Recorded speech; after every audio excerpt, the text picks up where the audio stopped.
The LG Procast, the podcast, is intended for informational and entertainment purposes only. The views or opinions expressed by the podcast hosts and guests do not necessarily reflect the official position of LG. For the latest and most accurate information about LG products, please consult relevant product manuals and related documentation. The information provided in this podcast episode is for informational purposes only and does not constitute professional advice. While we strive to provide accurate and up-to-date information, we make no representation or warranties of any kind, express or implied, about the completeness, accuracy, reliability, or suitability of the information for any specific application in the following discussion. LG and those posting or otherwise providing information, content, or material are not responsible or liable for any consequences relating directly or indirectly to any action or inaction you take based on the information, content, or other material on the podcast. All right, good morning. Welcome to the LG Procast. I'm your host, Terry Frisenda, joined by Mr. Phillip Craigbaum. Good morning, Phillip. Hey, good morning. Good morning, everybody. We're at the LG Elevate 2025 event for the LG Pro dealers. Today, we're going to have an open question and answer. So we've got an audience here, and they're going to come up. If you guys want to ask a question, form an orderly line behind these gentlemen here, and we're going to take some live questions and do our best to try to make up some answers for you. Welcome. So we got our first two questions coming up, and we'll start with those. Question number one. Good morning, gentlemen. So I've been doing some reading about the phase monitors opposed to surge protection, taking out the PCB boards. And I just want to grab your guys' thought on that, because everything we're doing right now is surge, and I'm replacing a lot of PCB boards. You want me to address that one? You can. Yeah, that super question. So the question was, and hopefully you heard it, he's got issues with boards falling or failing on a low voltage more than high voltage. And we have, I know personally, and Phillip and I, we have talked for years about the need for not just surge protection, but for brownout protection or low voltage protection. These boards are sensitive. If you look at our submittal data, you can see that they have an operational range of 187 to 253 volts. And in a lot of places, particularly rural places, the end of transformer run lines, things like that, are the afternoon when everybody comes home from work and everybody turns their heating and air conditioning system on at the same time. The voltage drop in neighborhoods, or the voltage drop in these, can get below that 187 volt range. And that is in itself a need for you to absolutely install a phase monitor system that protects low and high voltage. And there's some really good ones out there right now. They're probably less than half the price they used to be just 4 or 5 years ago. Yeah. So I agree with Terry. And what they do is they incorporate your surge protector with them. So it's one box that'll do your voltage monitoring and your surge protection. And then a couple of the manufacturers have added the disconnect in the box too. So now you've got one outside box that's got your disconnect, your voltage protection, and your surge protection all in one. Yeah, it's a single point power connection. Everything's protected downstream. And because we're feeding, the power for the indoor unit from the outdoor unit in most of the systems that we install, you're protecting everything downstream by doing that. So yeah, it's pretty good. That's excellent. Thank you very much. Thank you. Great question. Way to start us off on a roll. Question number two. Good morning, gentlemen. Good morning. So with the LG LATS program, we've noticed that the BTUs don't match from what the submittals say on the resource page. Is that something that's going to be changing here shortly with the upgrades? The submittal is based on the AHRI testing data. LATS, when you set up your LATS, you're picking your weather data for your location. And so what it's doing is it's adjusting those BTU outputs for your location. So your cooling output in Orlando, where we're at here, is not going to be the same as Minnesota. And so what it's doing is it's adjusting for your location. The other thing to remember about LATS is it's giving you the rated BTUs. You need to know the rated numbers, but really that doesn't tell you what the piece of equipment can actually do. So you need to know the max heating, max cooling for your location as well. But that's the difference. And I think I'll pile on a little bit to that. We have maximum heat capacities in the R410A product and the older versions of LATS. When we switched everything to 32, you can be patient because that's coming back, right? We need that max heat capacity in LATS so that at Phillip said, so that you can look and see, okay, this system can run, and make this much heat. If that covers my heat load, then that's the right system. You don't always want to design. You want to try to design at rated conditions, but you need to at least know where max is. So use the engineering manual. Those max capacity tables for cooling and heating are in the engineering manual.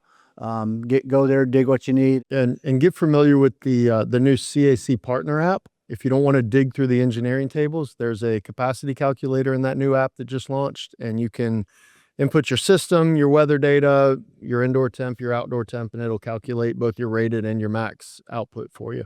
Yeah, the podcast after this, we're going to cover that app, and so that podcast will come up and running when we finish this one today. Good morning, fellas. Good How are you? Again, Great, thank you. couldn't be better. But it's been fantastic. Welcome back to the Procast. Yeah, it's good to be here again. Glad to be invited back. Come on, Mark. What you got? It's more of a comment, and I want to get some feedback on what you guys think of what I think is one of the more important reasons why a contractor would want to deal with LG and the local distributor, Meyer Supply. In my opinion, one of the most important factors is that we're available for support 24/7. That they know when they have a problem, whether it's at midnight on Christmas Eve or whether it's the middle of summer, July 4th weekend, and they have an issue, that we pick the phone up and we're there to help them technically, sales, support, everything. And that's how we feel. I wanted to see what you guys thought about what you think are some of the most important factors why a contractor would do business with their local distributor.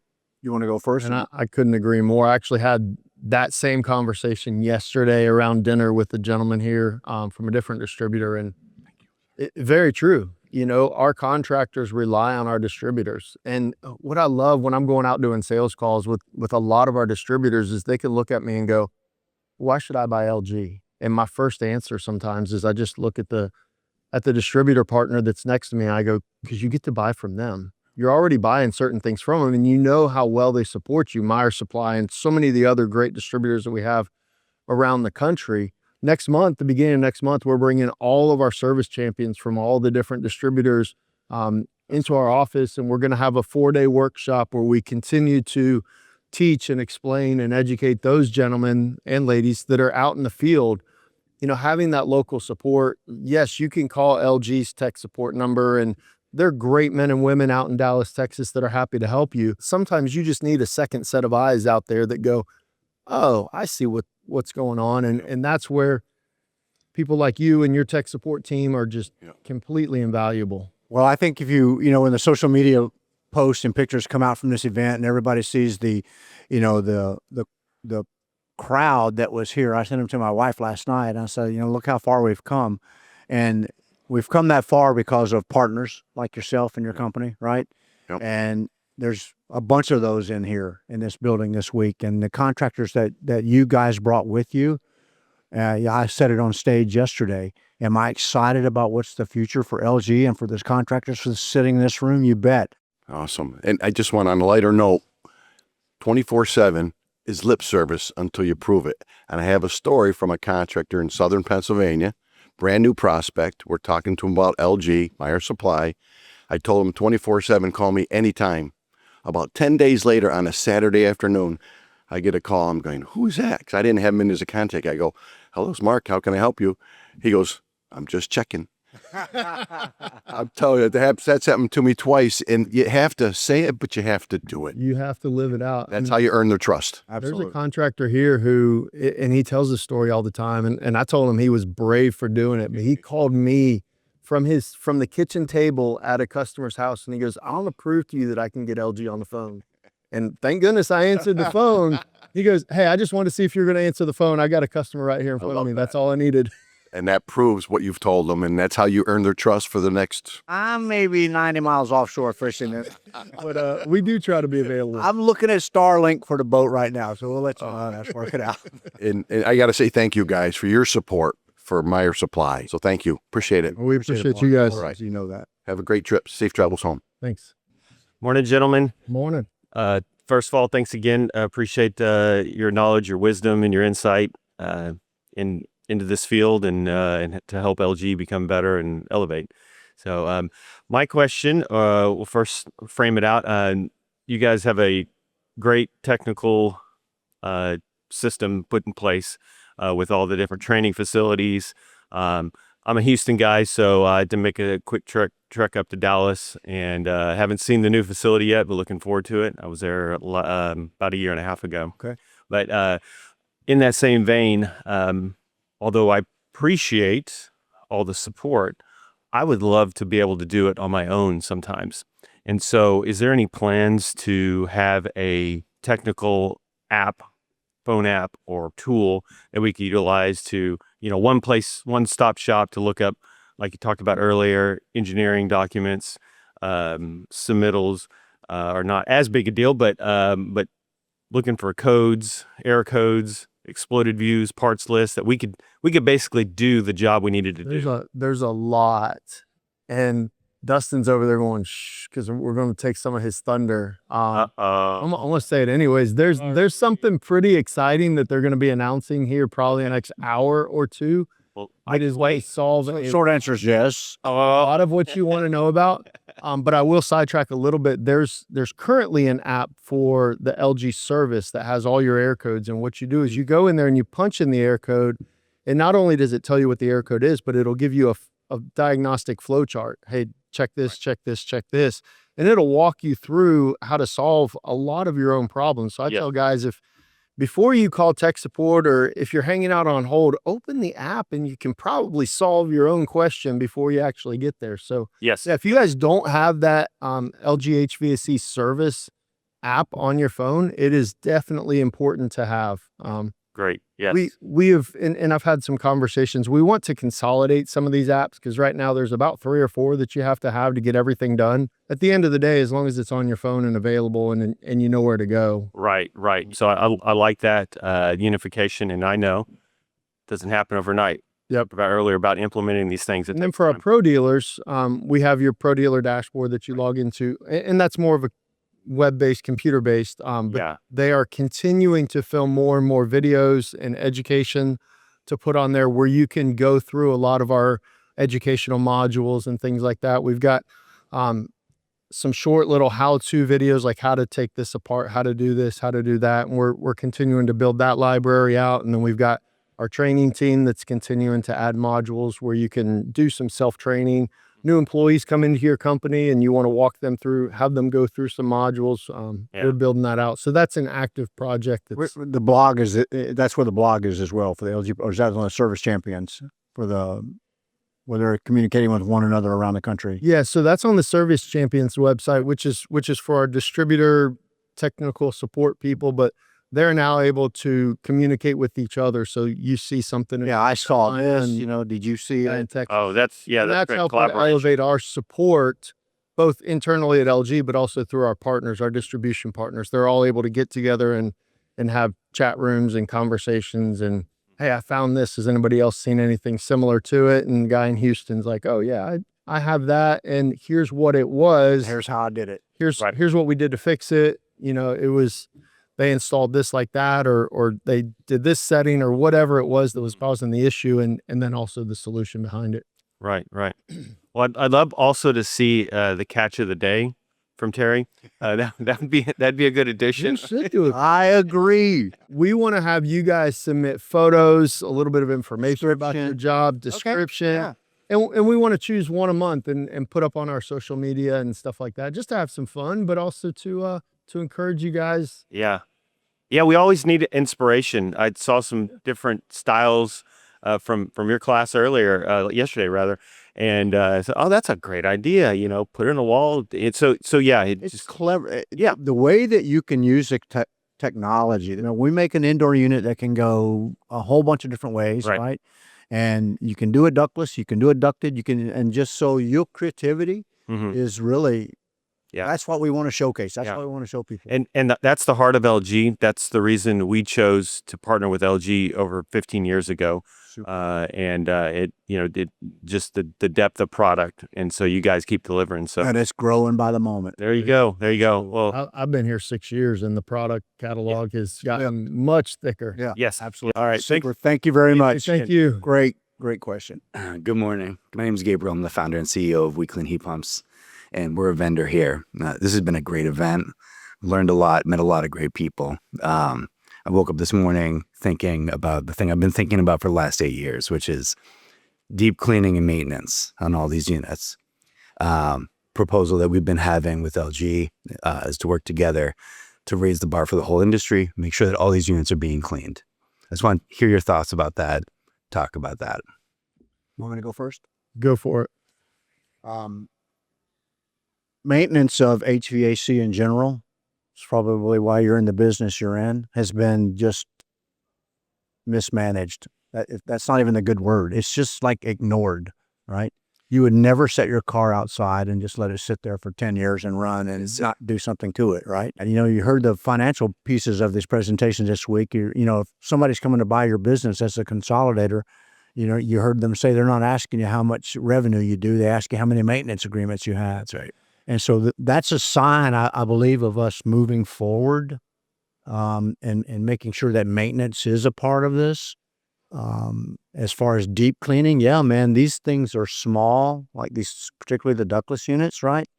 They're small. They run a lot because they're designed to run a lot, and they need to be maintained. You're just hanging them on the wall and then going back 2 years later and going, why is it so dirty? Well, it should have been cleaned. And there's a couple things I would say about that is, one, if you size it properly and you don't have heavy moisture in it and you actually get your moisture removal down, you will see a difference in how dirty it gets, how much growth you have on that blower wheel particularly. Ductless kind of get a little bit of a unfair rap, I think, in my eyes, and that's because you see it. It's not any dirtier than your air handler blower wheel. It's just you see it. And the homeowner sees it. And so they expect during their maintenance that you're going to come out and clean it. And companies like yours make products that make that doable, that easy. But yeah, it does require maintenance. It's not a magic box that's going to keep itself clean. There's no way to do that. But when you size it right and then you clean it regularly, and it will last for a very, very long time. But just like your air handler, you should be having good air filtration, and you should be cleaning that blower wheel on a regular basis, as needed. But yeah. Well, as houses get tighter and tighter, there's the need to keep that air clean. So just, third party introduction, and then again, your products to maintenance and service. So absolutely. So what we've tried to do is actually take it one step further than product and actually provide the service itself. So we started in New England 8 years ago. Now we are up and down the East Coast. Super. Expanded out to Colorado through the miracle of franchising, as well as, organic expansion. So we partner with installers to actually do the cleaning itself. So we do the cleaning. All the referrals go back to the installer. We never take anyone's customer. They're the installer's customer. All new installs, all service goes back to the installer.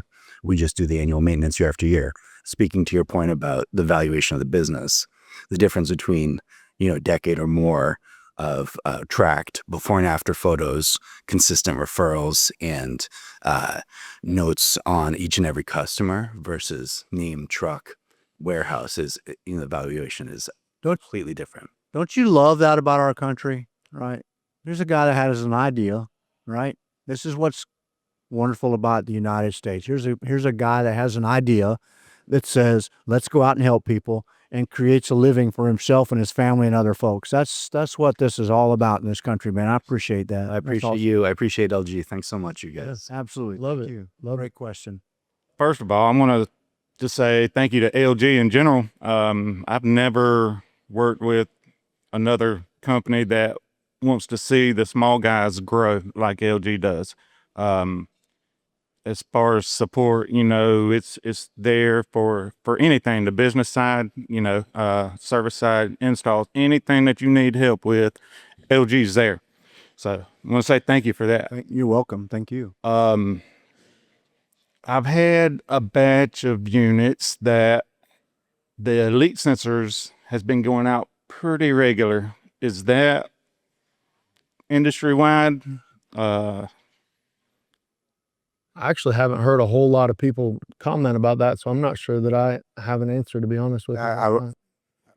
My only comment, because I've not run across it yet either, but my only comment would be the information I've gathered so far on leak sensors for 32 and 454 is they're susceptible to other chemicals as well, right? So if there's excessive use of things like hairsprays or scented candles or things like that, they're actually impacting these sensors on 32 and 454 systems. Gotcha.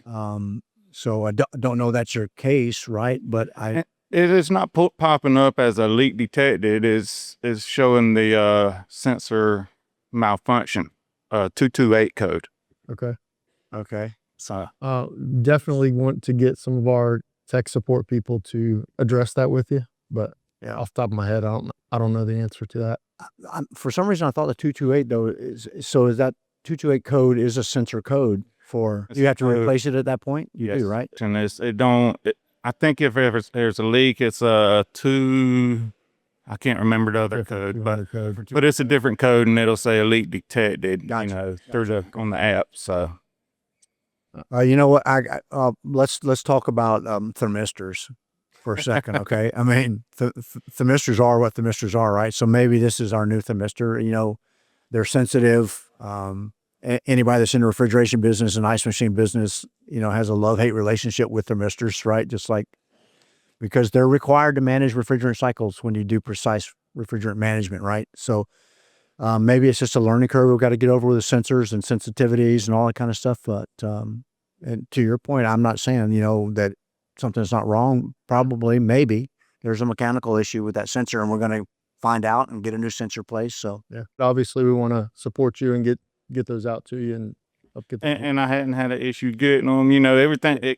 If it pops up, it's smooth flowing. You know, we ordered these in like December, so you know. Oh, okay.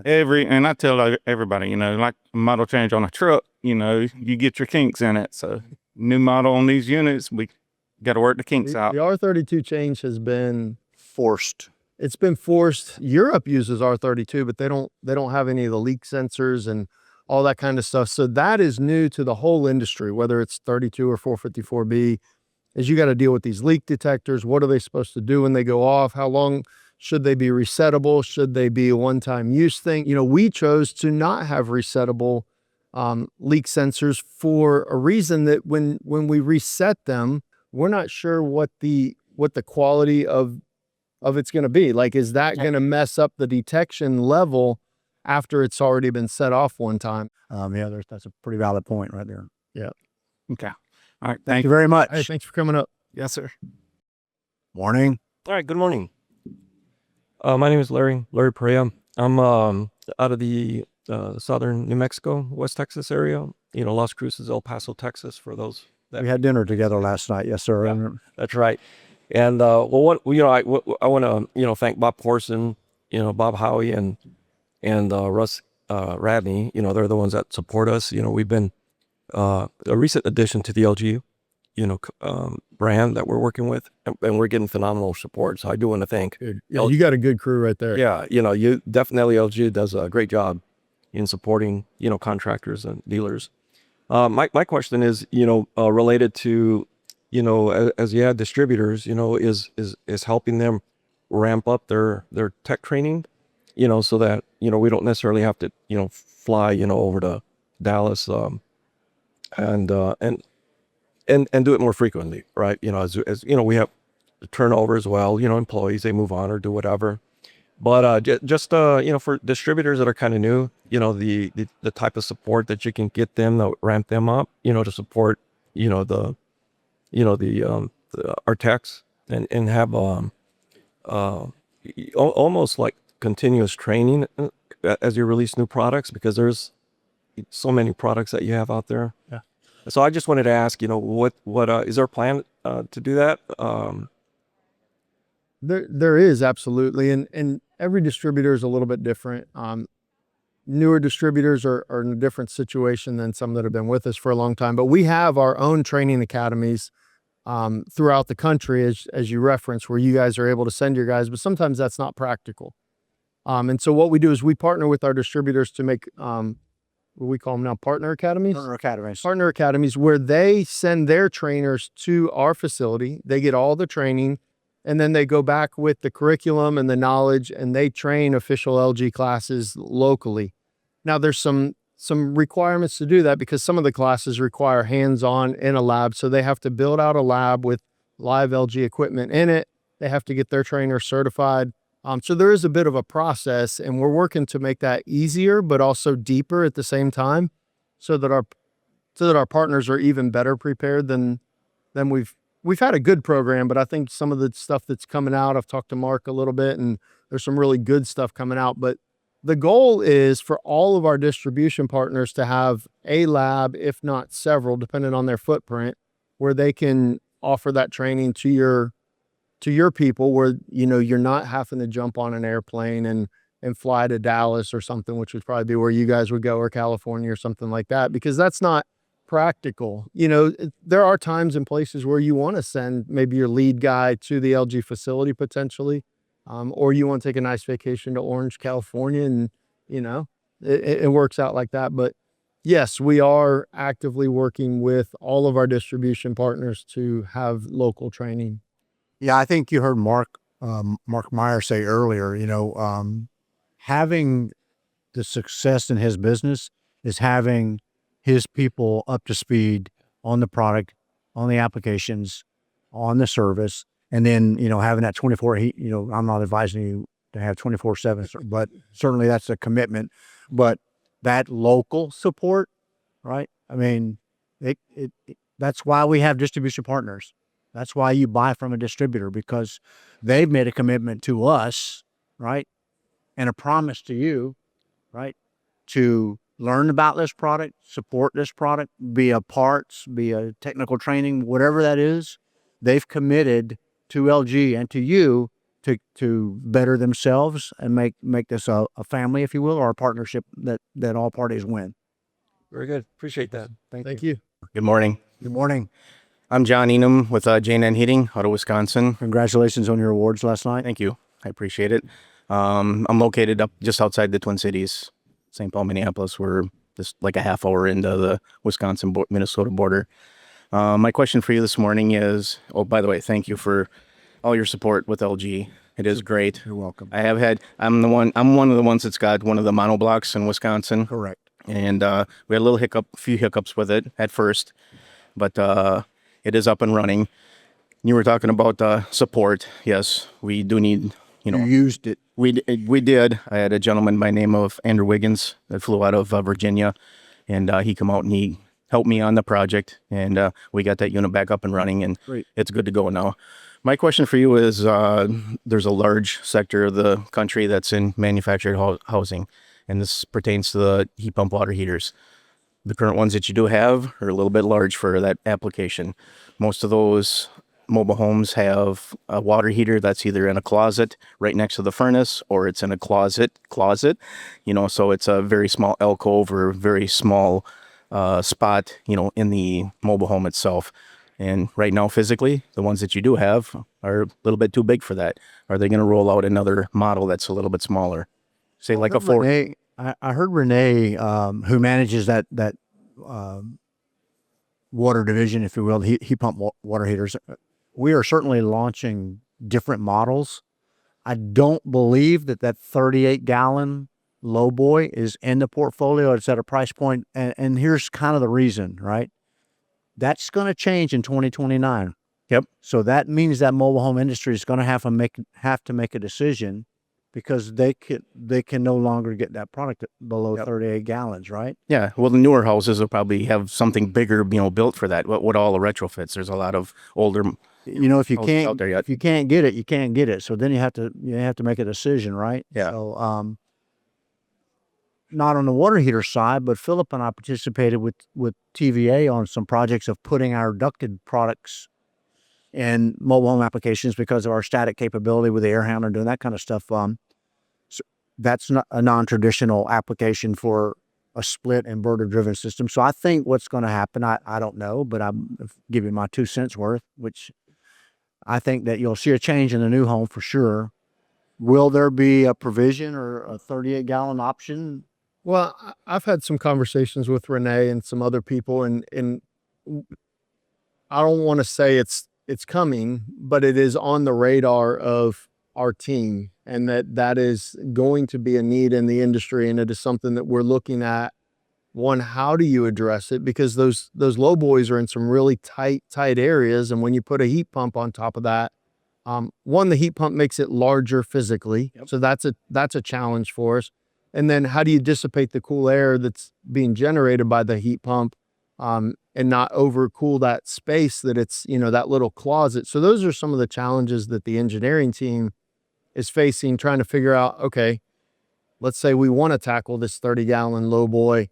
How in the world do we do it? Like, how do you physically make it fit in this closet? How do you, what alterations would you have to make in the closet? Is venting the door enough? What will we need to do to the actual home to make it where we could put a heat pump water heater in it?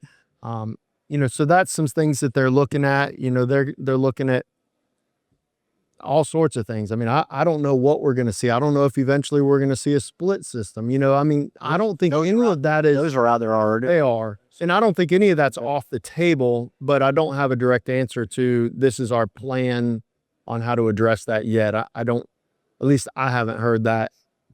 Okay. That direct plan yet. All right. I got one more question about those also, pertaining to the heat pump water heater again. The ports come off the right-hand side. Can you talk a little louder for me? I said the ports are coming off the right-hand side on the water heaters now. Is it possible that they could change that? Could they put ports on 3 sides so you could just plug the ones that you want? That way you can use it in just, it'll fit in more applications, because not always on the right-hand side is it going to be the right situation. I definitely heard her say that we're having a top exit version like the industries. We have that coming. Okay. Right? So I don't know that there's a direction to move the current model. Sure. To leave it as it is, and we adapt and pipe accordingly. But introduction of new products will include a top discharge or water in and out of the top. Yep. I love that idea though. Put piping on both sides where you could go either way with it. Right, left, or even the back. Yeah, there's some. That depends on which situation. Plug the ones you're not using. That's one of those outside the box ideas that I would love to take back to engineering and go, hey, can we add a couple more ports? Exactly. You know what? That's the voice of the customer stuff that the Korean leadership and engineering and R&D guys want, right? So that's the kind of information that they would take back and go, hey, that was a good idea. Let's look at that, see what that was. So, because you're right, sometimes side is fine, but it's the wrong side. There's air handlers there's wall hung air handlers that allow you to choose left, right, install. Yes. So absolutely. Yep. So that's a great idea. Listen, there is a top coming. Top discharge is coming. That's coming soon. So we're gonna, because we're in the breakfast room here and we got more meetings, we're gonna wrap this up for today. Awesome. All right. We want to thank the audience for all their questions and for those folks paying attention. We want to thank you for that. This is the LG Procast. I'm Terry Frasunda. This is Phillip Craigbaum. Phillip, you got any closing remarks for the crowd? Now, this has been a great event. I've had a lot of fun. We've got some more stuff planned for today, some cool announcements that are coming out. So looking forward to that. Otherwise, guys, thanks for joining us for this episode. Thanks for everybody that participated, and we will see you next time. See ya.